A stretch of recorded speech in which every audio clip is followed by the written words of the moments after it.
I can do anything better than you. No, you can't. Yes, I can. No, you can't. Yes, I can. No, you can't. Yes, I can. Yes, I can.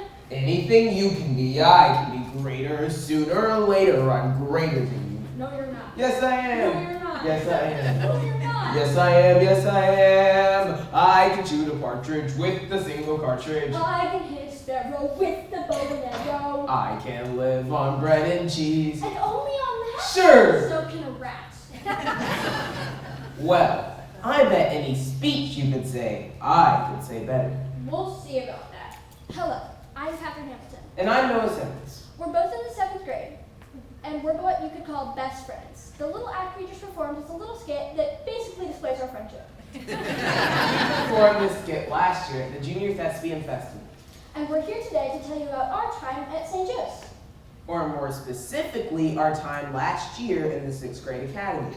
I can't imagine a better place to start our middle school years. So, the best part about 6th grade, I guess it was that our classes were all on the same floor as our lockers.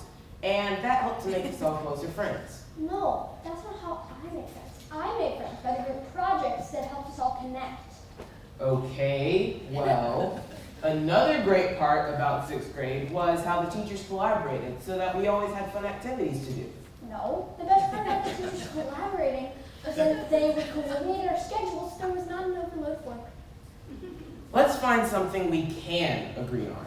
I had lots of favorite teachers last year, but the best teacher was Miss Wilkins because of fun Fridays and being able to eat snacks and watch movies. Well, I had a lot of favorite teachers too, but my favorite was Coach K.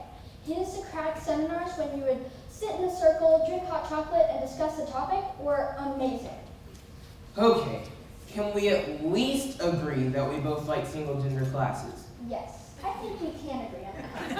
I like single gender classes because having rowdy boys in our class would be very disruptive. Well, excuse me. I like single-gender classes because having dramatic girls in our class would be annoying. These are just a few of our highlights from a very memorable year. I hope on your tour today you can experience some of the things we talked about, from Miss Shapiro's pets To the hot chocolate mugs lining Coach K's classroom. Thank you for coming. And have a great day.